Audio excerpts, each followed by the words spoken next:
Okay, tayo po ay nagbabalik sa programang Basta Batas.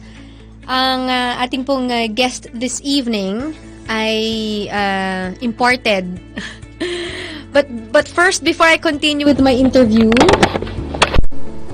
I wanna give the background of this of our special guest for this Saturday. Siya po ay he's the current ambassador of Taiwan in the Philippines, and ang Taiwan po is recognized internationally as for their successful measures that they have done in the fight for the COVID-19.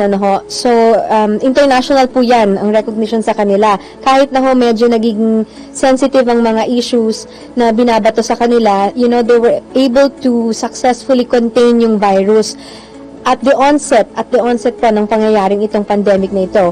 So sa programa po nating this evening, we are very privileged to have the ambassador who holds an impressive economic and diplomatic profile and achievements. Oh my goodness, if I narrow it, if I mention it to you one by one, mauubusan po tayo ng panahon. But let me just welcome to the program Ambassador, I hope I get it right, Ambassador Pei-Yung Shi. Yes. Good evening, Ambassador Pei-Yung Shi. This is Jen Galvez from Vanguard Radio Network. Our program is called Basta Batas.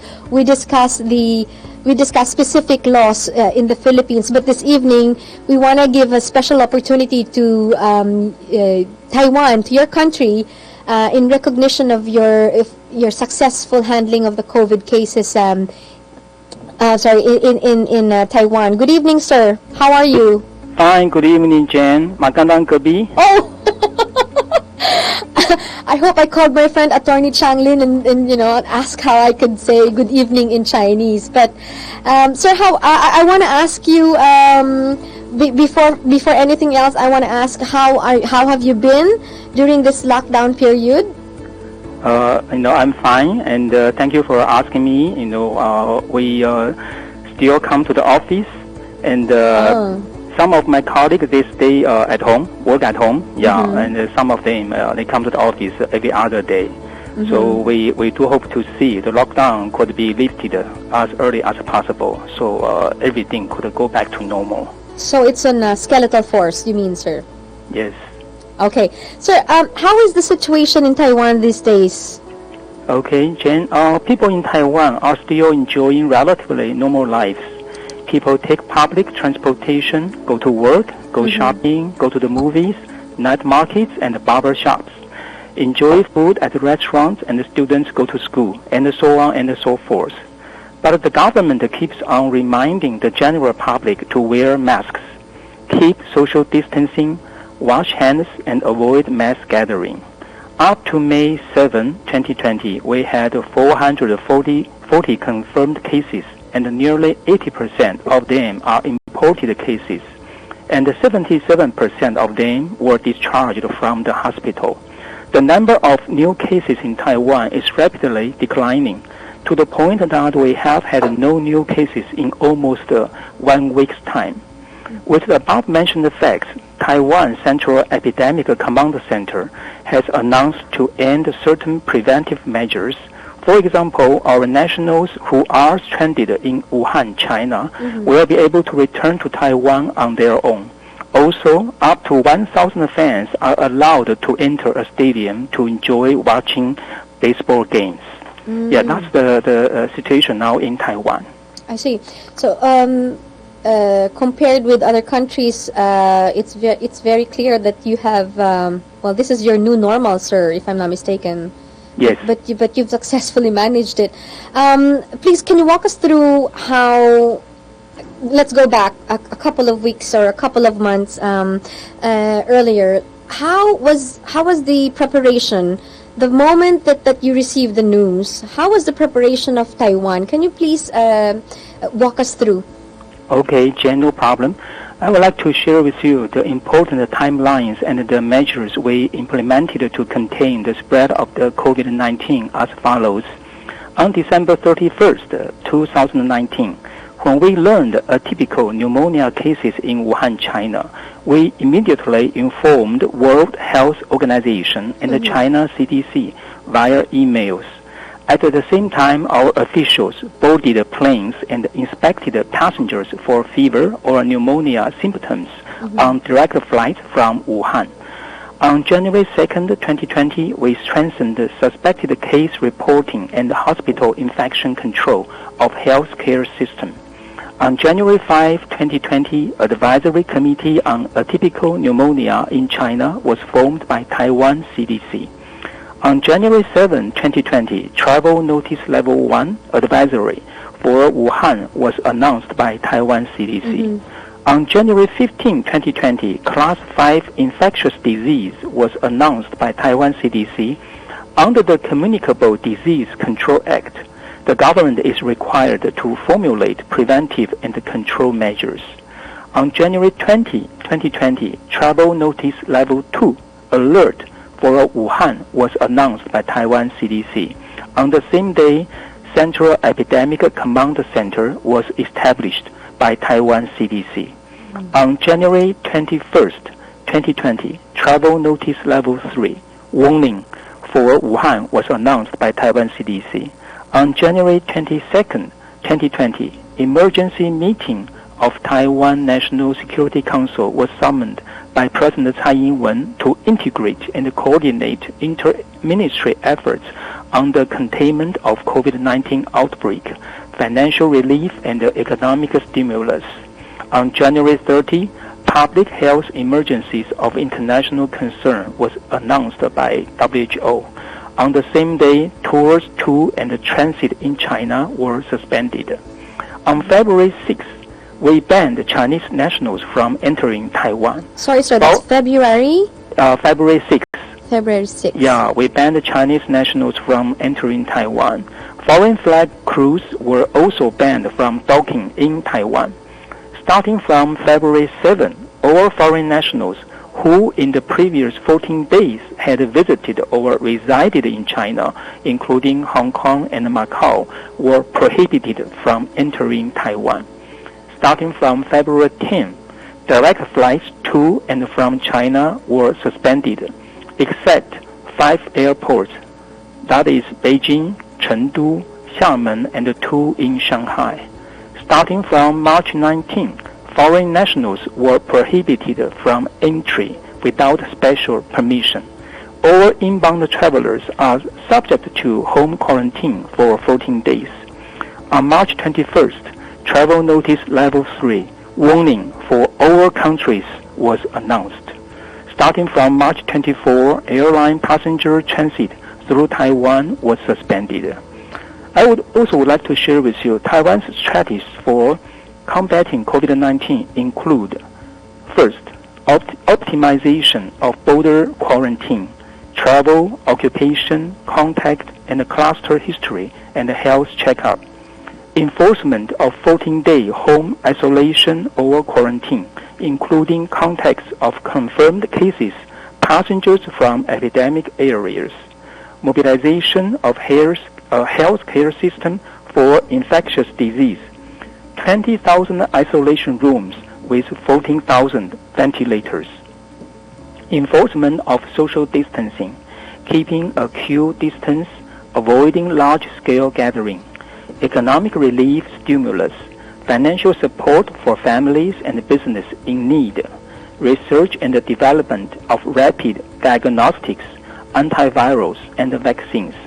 International collaboration including PPEs, pharmaceuticals, technologies.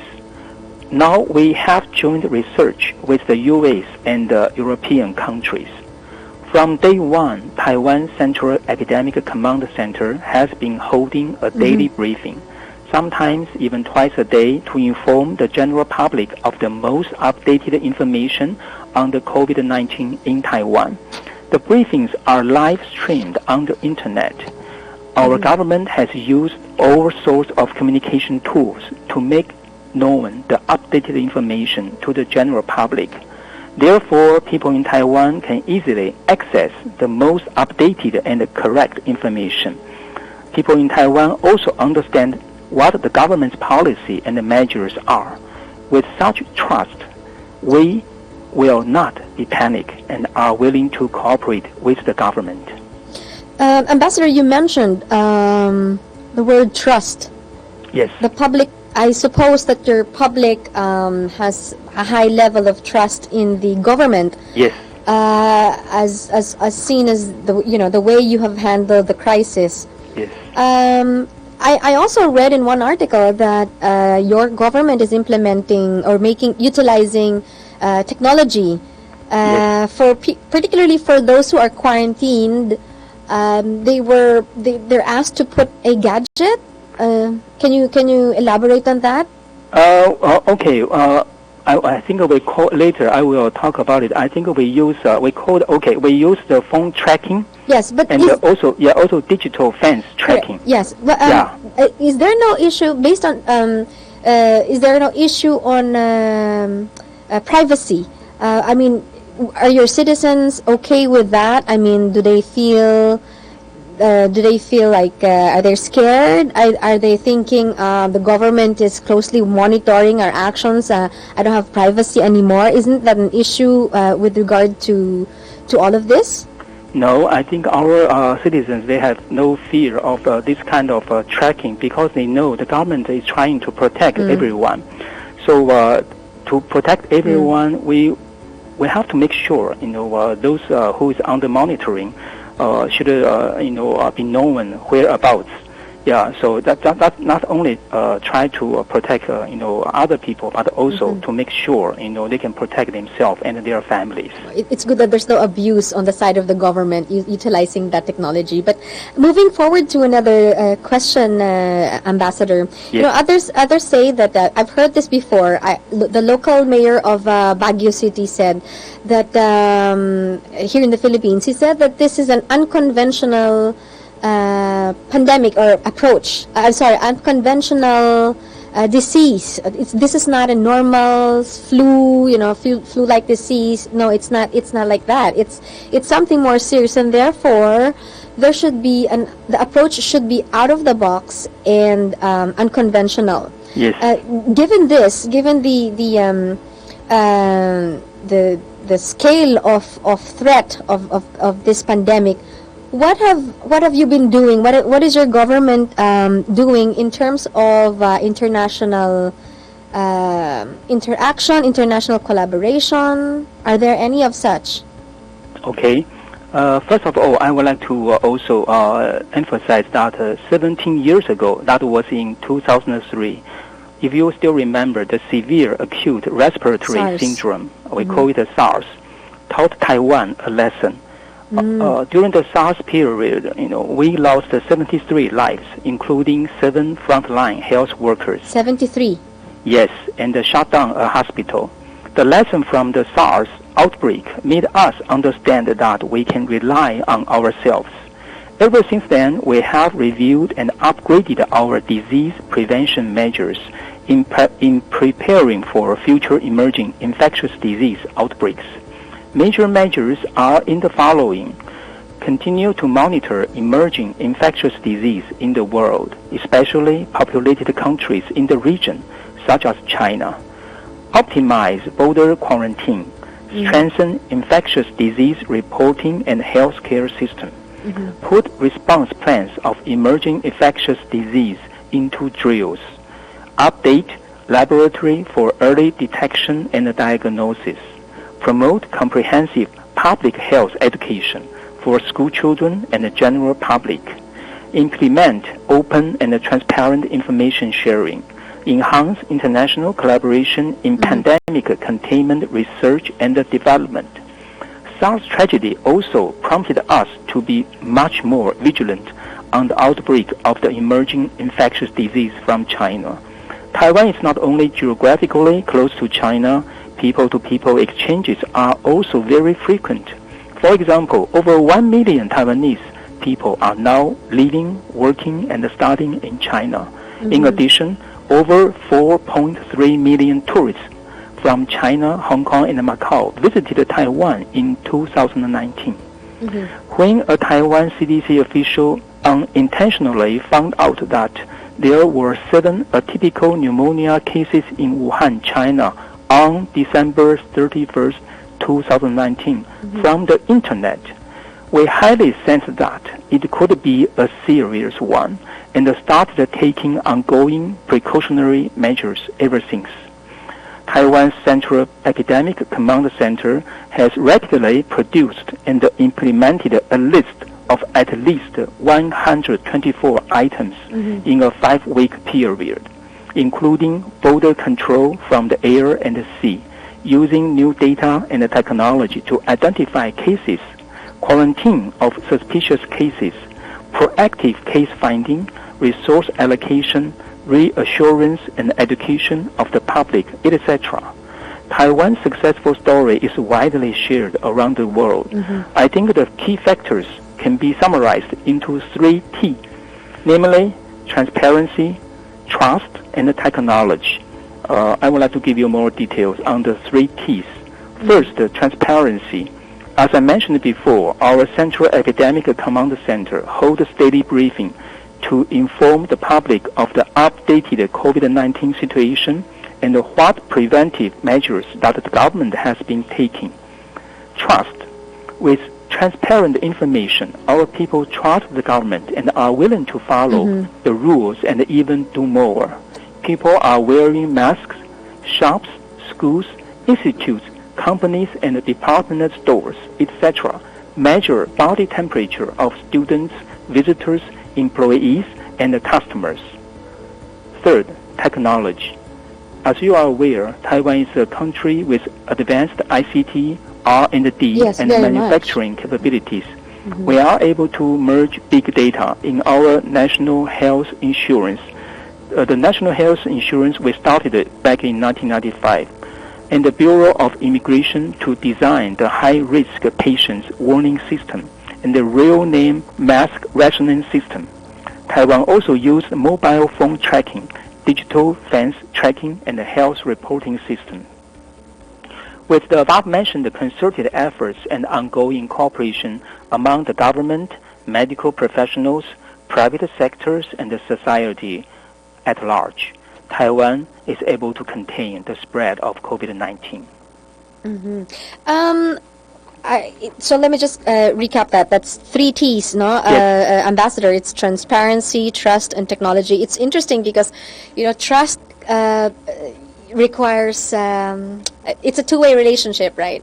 So I hope I hope the Filipinos will learn so much about the 3 T's and the success of Taiwan, the measures that you have done in your successful fight against the COVID-19. But Ambassador, you mentioned about the international cooperation and then the strengthening your public health system, and of course the diseases, the research.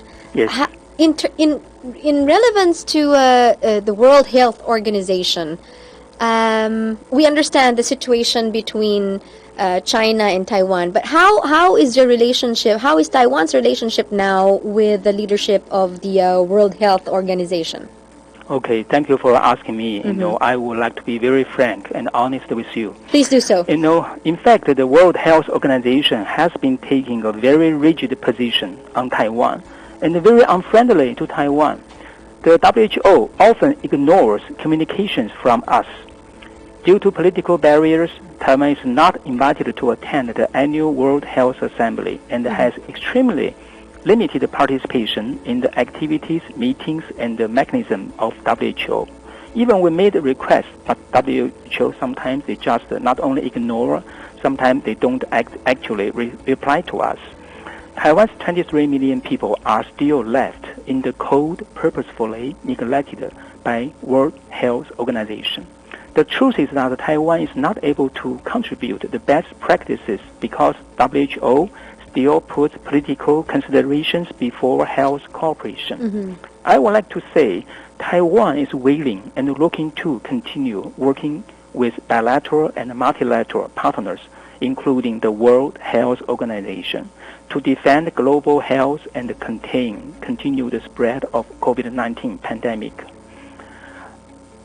On this occasion, I would like to once again call on the WHO to set aside political considerations, abide by the WHO Charter's call to ensure the highest attainable standard of human health, and bring Taiwan to fully participate in its meetings, mechanisms, and activities. Once again, we urge the World Health Organization to defy Chinese pressure and invite Taiwan to the 73rd World Health Assembly to be held on May 18 and 19, 2020. This despite the social distancing measures put in place, this will still push through, Ambassador, the May 18-19 event? Is this online?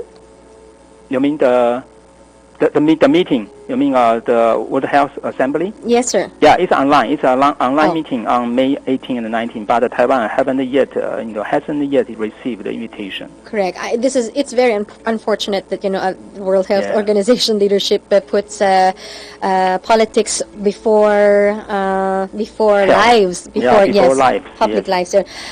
Given that, Mr. Ambassador, just before we end this interview, how can is Taiwan joining the race in terms of developing a vaccine? And if so, what is the timeline, sir? Okay, thank you for asking me this. Yes, we are. In fact, our National Health Research Institute created a national team for facilitating the development of vaccines and treatments in the fight against the coronavirus pandemic since March this year. Many companies have joined the group since then, forming a joint pool of experts and resources coming from the public and the private sectors. Is it, Mr. Ambassador, is it only local Taiwan companies or participated by other companies from different international organizations? Mainly it's local Taiwanese companies, but we do have the international collaboration. I will go on and let you have more details. Just a few days ago, on May the 4th, the Taiwanese vaccine manufacturer, Admune Corporation, in Chinese we say 国光生技, announced that one of its candidate vaccines for the COVID-19 has been effective in animal trials and have developed a neutralizing antibody titration of the deadly virus. This milestone has prompted further collaboration with the National Health Research Institute and other partners to launch live human trials of the vaccine as soon as possible. We hope to receive the required legal approval to reach the desired goal of producing an available vaccine in Taiwan by this year's winter season. If successful, the company would first focus on providing for the domestic demand for the vaccine before moving production for other countries. Taiwan has abundant and advanced research capabilities in vaccine development. The collaboration among research institutes, schools, and the vaccine companies are making all-out efforts to speed up vaccine development for COVID-19. And in addition, we are seeking international cooperation in this regard as well. Currently, the Academia Sinica is working with US, Canada, and the Czech Republic. We do hope that with the international cooperation, the COVID-19 vaccine can be available on the market soon. Mr. Ambassador, how can the Philippines, I know our government is also adhering to the One China policy, but for my last question, sir, how can the Philippines partner with Taiwan, or how can Philippine companies partner with Taiwanese companies in terms of developing probably medical equipment needed to combat this pandemic? Actually, if possible, sir. Yes, there is the possibility, because there are something is going on, so because it's still, in the process. So I'm not in the position to talk too much about it, but I can assure you Taiwan will also work together with the Philippines, with your private sectors, different companies in the vaccine development. And I also would like to say that Actually, we'll try our best when everything is back to normal to strengthen the cooperation projects between our two governments in various fields, including the science and the technology. Science and technology. Yes. After this interview, sir, later we will be interviewing our, incidentally, Secretary of Department of Science and Technology, Secretary De La Peña. But, sir, thank you very much, Ambassador. At this point, I'd like to give the airwaves to you for an opportunity to promote any developments being undertaken by your government through your office, the Taipei Economic and Cultural Office in the Philippines. If you want to share it, sir, please do so. Yes, thank you, Jen. Thank you for giving me this opportunity. And also later, please say hello to our good friend, De La Peña, the Secretary of Science and Technology. And Yes, Taiwan and the Philippines are geographically close to each other, and both of our peoples are hardworking and friendly. So over the years, my office has been working with the Philippine government in various fields, including some cooperation projects. I can give you some example. First, we started a button mushroom demonstration farm in Baguio City. Last year, it was quite successful, and we would like to teach more farmers in the Philippines to learn how to grow good quality button mushroom, because there is a huge demand in the market. And the button mushroom now, most of the consumption, actually are imported, and almost 95% are imported. So through Taiwan's, technical assistance, we hope to see that, we can help more farmers here if they are interested in growing button mushroom. They can learn the skills and the knowledge. And we are also doing, the construction of 400 housing units in Marawi. The place is Rora Gagas site in Marawi City. We already finished 100 housing units, and then the other 300 is, under construction. And for this project, we work with the Tzu Chi Foundation, Philippines. Okay. And we also work very closely with your government and also private sectors under the One Country, One Center project. It is a medical cooperation project. And sorry, sir, that's one country, one center. Because the medical center in Taiwan, the Tzu Chi Medical Center in Hualien, they are responsible for the cooperation between Taiwan and the Philippines with regard to medical cooperation. And we started this One Country, One Center project 2 years ago. So far, it has been going very well. And the Tzu Chi Medical Center from Hualien already signed MOUs with different hospitals here.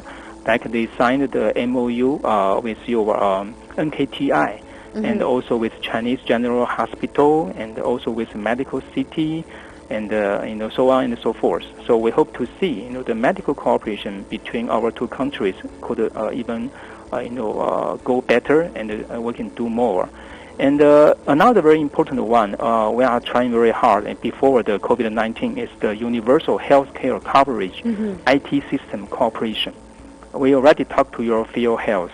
We would like to offer our specialty, our expertise, to help the Philippines to establish a very good universal healthcare system. Since you already passed the law last year. Yes. And but Taiwan, we have accumulated lots of experience in this field. So we hope to see that in the near future, when everything is back to normal, and we can have a specialist team come to Manila to work together with your field health. And another area, we are trying to do very hard is higher education cooperation and promotion. Now there are about 1,648 Filipino students studying in Taiwan. It's an exchange program, sir. Yeah, in the universities. Okay.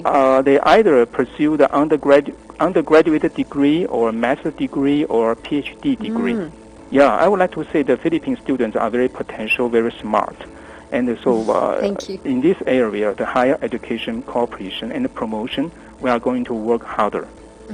And we also do some humanitarian assistance, such as medical mission, rice donation, cooperation projects with NGO, including World Vision, Taiwan Root Medical Peace Corps, and the Tzu Chi Foundation, the Philippines.